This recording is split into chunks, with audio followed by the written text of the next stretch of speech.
At one point, the subject of today's video was a 5-star recruit, the #1 running back in his class, and was compared to Adrian Peterson.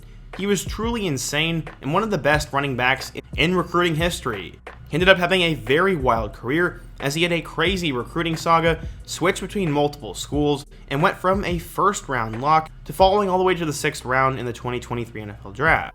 We're talking about Zachary Evans. Today, we're going to go through his entire story, talk about the crazy recruiting saga that followed him in high school, his 2 stops in college, and why he fell from the first round to the back end of the draft. But before we get started, be sure to leave a like if you want to support today's video, subscribe if you're new and love college football content, turn on post notifications so you never miss when I upload, and let me know what player, team, topic, or situation I could cover next. Now, let's get started and talk about what happened to Zachary Evans. In order to understand this, we first need to go back in time.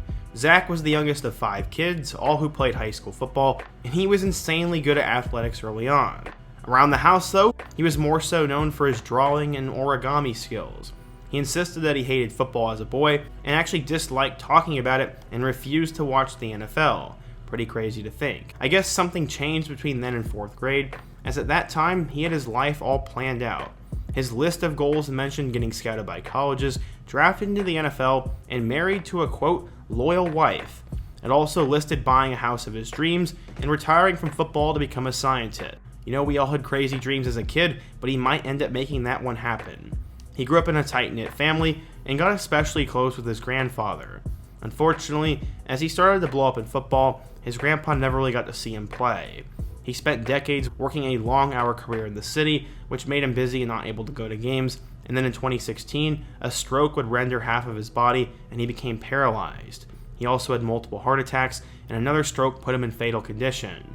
This was extremely difficult on Zach, and at the time, there wasn't a defensive line nearby for Evans to hammer out his frustration. He cried, he broke down, he punched doors, poles, and walls, and even left a hole in his closet door. He was extremely hurt by this, and just a day or two after he was told his grandpa was going to hospice, he ended up passing away.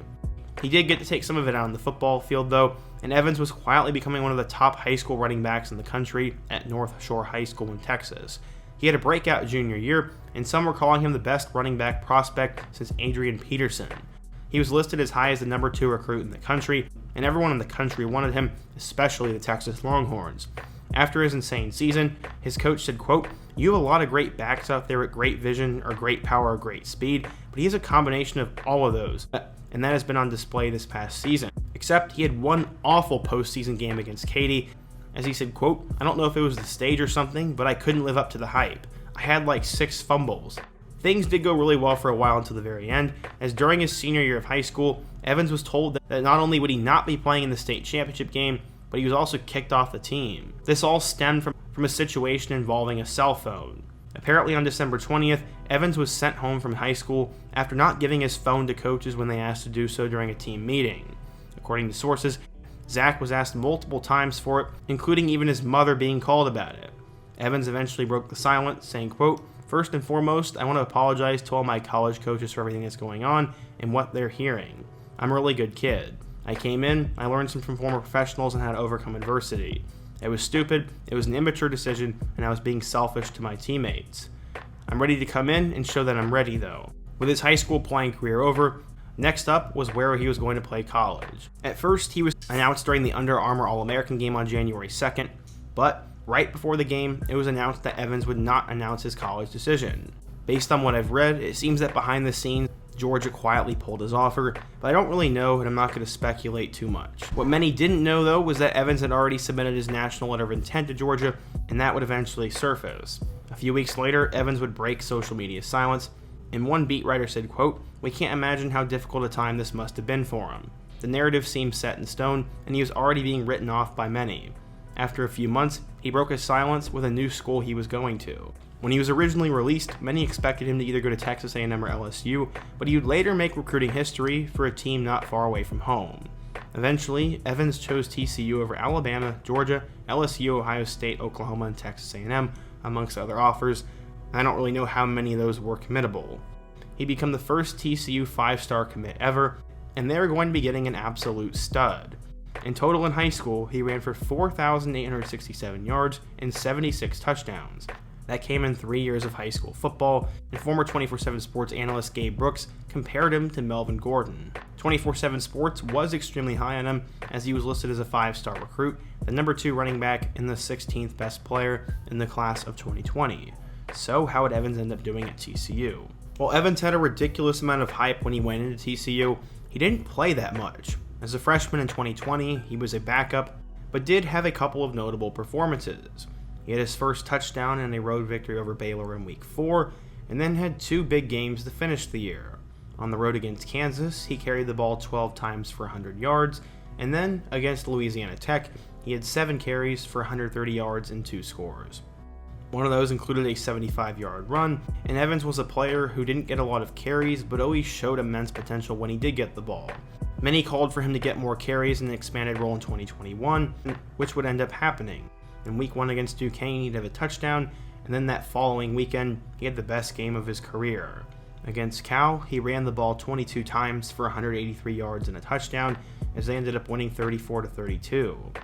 After that, he had 113 yards against SMU, 113 yards and a touchdown against Texas, and then 143 yards and 2 touchdowns in a road victory over Texas Tech. Evans had a pretty good start to the season, and 2 weeks later against West Virginia, he'd play his final game in a TCU uniform. In that game, they ended up losing, but he had 62 total yards. In total at TCU, he rushed for 1,063 yards, and his 2021 season would have been much better had he not had that toe injury that kept him out for the last half of the year. After the season was over, he decided to shock the country as he would enter the transfer portal. Plenty of big schools were going to pursue him, and Evans was all over NFL draft boards. He eventually decided to commit to Ole Miss, and the Rebels had an insane 2022 portal haul. They needed help at running back as they lost both Jerrion Ealy and Snoop Conner to the NFL, and Henry Parrish transferred to Miami. They needed a running back right away, but Evans wouldn't be the only one they got. They brought in Ulysses Bentley from SMU, and then they had a true freshman 3-star by the name of Quinshon Judkins. Little did anyone know how incredibly good he would become, but for a while, Evans was expected to be one of the best running backs in the SEC and in the country. He was going to do great out of the backfield Lane Kiffin's offense and probably go in the first round. So what would end up happening? Against Troy, he had a pretty good game. He had 130 yards, and then the following weekend against Central Arkansas, he had a touchdown. After that, he had 134 yards and 2 touchdowns in a win over Georgia Tech, and from there, he'd take a backup role. Quinshon Judkins would emerge as one of the best running backs in the country, and Evans became that second piece. He still was extremely productive though, as he had a touchdown in 6 straight games, including victories over Tulsa, Kentucky, Vanderbilt, and Auburn. He'd helped them beat Texas A&M before a showdown with Alabama in which he had a costly fumble. After that, he'd have the best game of his entire football career on the road against Arkansas. He ended up finishing with over 200 yards and a touchdown, but they still lost by 2 scores. After that, they lose by 2 points to Mississippi State, and then he'd play his final game against Texas Tech in the Texas Bowl. He'd end up having a touchdown, and for the year, he finished with 936 yards and 9 touchdowns, with 1 more through the air. Evans had a pretty good year, but unfortunately, he was overshadowed by Judkins. That probably ended up hurting his stock later on down the road. Evans was off to the NFL.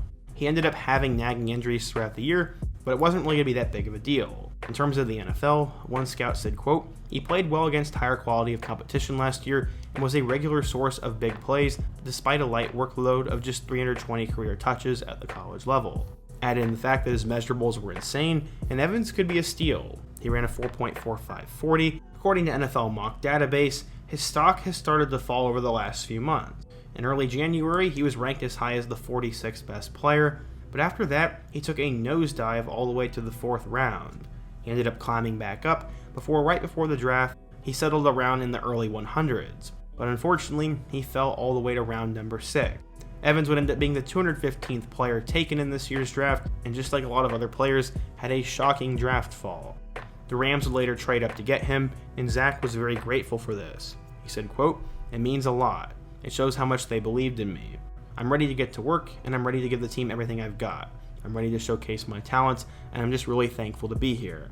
Evans, in my opinion, could be the steal of the draft. He never struggled with injuries, and his workload wasn't that much, and with how short of a shelf life most running backs have, this could end up benefiting him a lot.